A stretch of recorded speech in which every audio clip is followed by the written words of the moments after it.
Casemiro has announced that he will be leaving Manchester United in the summer when his contract expires, just after dropping a man of the match performance in the derby against Man City as well. And don't get me wrong, I wish Casemiro well. I think it's actually flown under the radar how good he's been this season for Manchester United. One of the first names on the team sheet. He's been crucially important to the team. And to be honest, I would have been open to giving him that Harry Maguire-esque role where, yeah, he doesn't play every single week for 90 minutes, but he's got mentality within the squad. He's a captain in the dressing room. He's got that leadership. He's got that experience. You know, he can come in clutch for big games. I think Casemiro would have suited that role. However, he's on 350 grand a week. So that only would have worked if he was going to take a pay cut, which he's clearly not going to do. So for 350 grand a week, the right decision is for him to move on. But we have to replace him correctly. And how do you do that? You go and get Elliot Anderson. Elliot Anderson has to become a Manchester United player in the summer. It has to happen. I know he's going to England. I know there's going to be a big race to go and get him. But when Manchester United are going to have a complete midfield rebuild, there's going to have to be so much investment going into that midfield area for Man United. I'm talking 2 or 3 signings. He has to be top of your list. He's the only outfield player to play every single minute so far in the Premier League, and he's been absolutely fantastic along the way. He is the best Casemiro replacement. He's got tenacity, he reads the game super well, he's got an eye for a pass, he's always looking forward, he gets everywhere. Like, he ticks so many boxes, and he's not a carbon copy of Casemiro, no, but he is the best option on the market for Manchester United to bring in my opinion, and he's Premier League proven, and I think he's going to have that same impact at a big club that Declan Rice has had. I do think it's that swinging doors moment. I think it's that Caicedo to Chelsea type moment, the Declan Rice to Arsenal type moment, and we have to be first in line to go and get him. But yeah, thank you to Casemiro, because it was an absolute pleasure to watch him play at Old Trafford. One of the best centre defensive midfielders there has ever been, and we got to see a small part of that. There was highs, there was lows, but there was always passion, there was always desire, there was always an elite mentality, and I think he's a great example to other Manchester United players of what it means to wear the badge. And you know what? He was crucial to some trophies along the way. So best of luck to Casemiro. I am happy and I'm proud to say that I've seen a player like him play live at Old Trafford. What can we learn about Michael Carrick's first interim period at Manchester United, unbeaten interim period? And that's a very important word. When Ole Gunnar Solskjaer got sacked, Michael Carrick took charge of 3 games, and they were Villarreal, Chelsea and Arsenal. So the first thing we can talk about is a solid midfield base.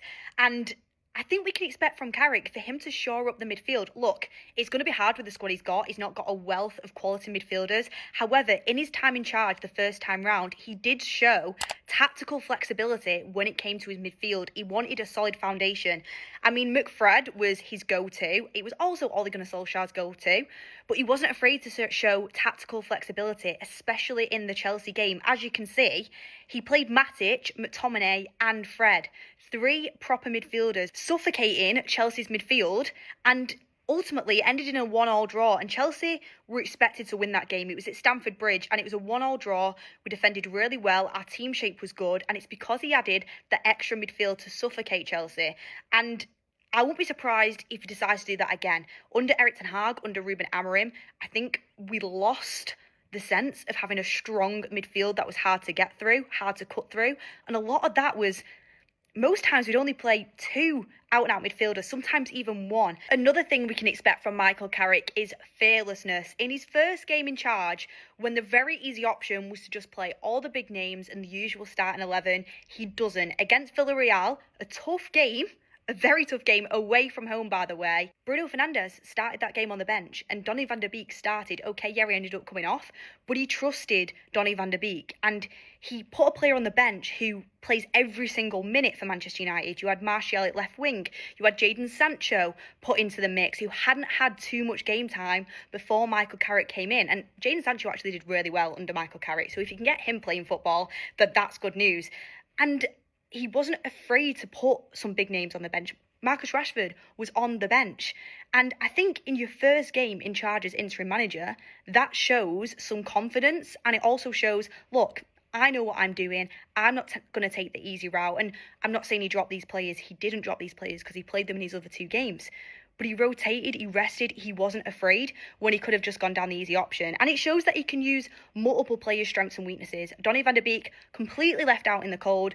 brought back in for that game against Spanish opposition, where you want ball retention, where you want disciplined passing, a disciplined press. And also, don't forget, against Chelsea, he left Cristiano Ronaldo, the Cristiano Ronaldo, on the bench. Cristiano Ronaldo has nothing but praise for Carrick, by the way. He made posts about this. But Michael Carrick obviously explained he wanted a mobile counter-attacking system for that game with a solid midfield in behind. It worked for him. He ended up unbeaten, and he had the confidence to do that as well. So he's not afraid, Michael Carrick, to make these decisions. And I think having that boldness about you and having that confidence in yourself and not just taking the easy route, I think that shows good signs.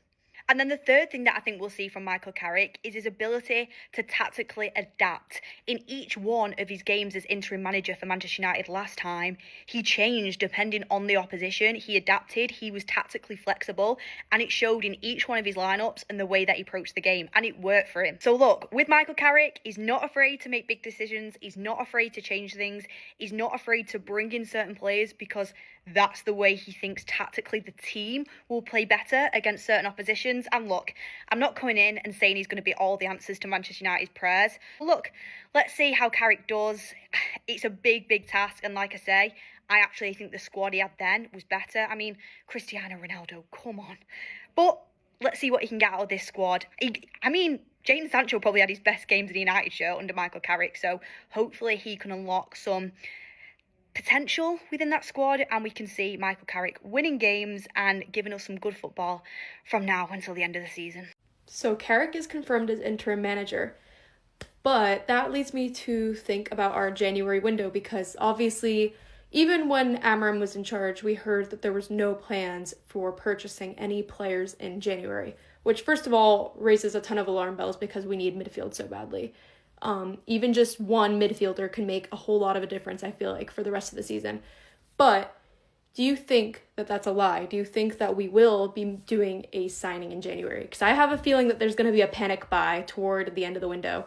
And initially, I thought that panic buy would be Conor Gallagher, because we were linked to him earlier in the window.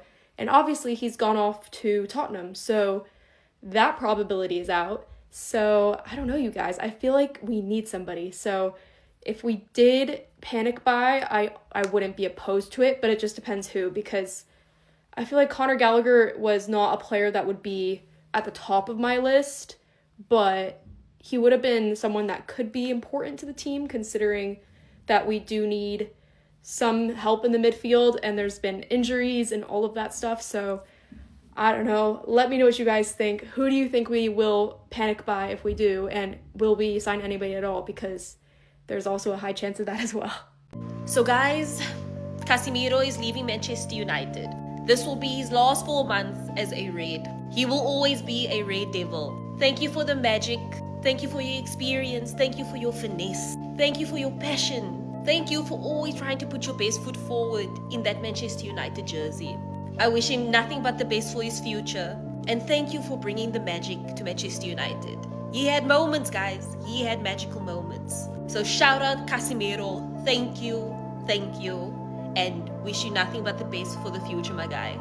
Anyone else a little bit gutted by this? Because we've known this has been coming, hasn't it? It's just a reality check when you actually see the post. And this is the confirmation that Casemiro will leave at the end of the season, which is, don't get me wrong, 1,000,000% the right decision from the club. But it's Casemiro. I think people are and still will try and revise Casemiro's time at Manchester United, mainly because of this. Leave the football before the football leaves you, which was said like over a year ago. Casemiro won't be remembered as a Manchester United legend, but I've loved his time in the most at Manchester United. We have at times seen the Casemiro we know, and it tends to have been in the big games, especially in that cup final against Newcastle. I think even of the Lyon game under Amorim, I think of the Barcelona game under Ten Hag. Standout performances from Casemiro. But like I say, this is 1,000,000% the correct decision because he's on about 300 grand a week. If Casemiro was sticking around on like 100, 120 grand max a week, I think that would be viable because of the level of experience and nous that he brings to the team. Especially if you can go and get players to start games in front of him and he's just kind of a backup. But that was never going to be the thing because he can probably go to the MLS, to Saudi and get 300-400 grand still. And fair play to him. He's had a monstrous career. Played for the two biggest clubs on the planet. Yes, he's been bad at times. Yes, he hasn't been perfect, but I love Casemiro as a player, and his character will be sorely missed next season. No! Casemiro, aka Good Morning, he's leaving Manchester United. Who's gonna play CDM for us now? He's one of the best midfielders that's ever played for this club. We are so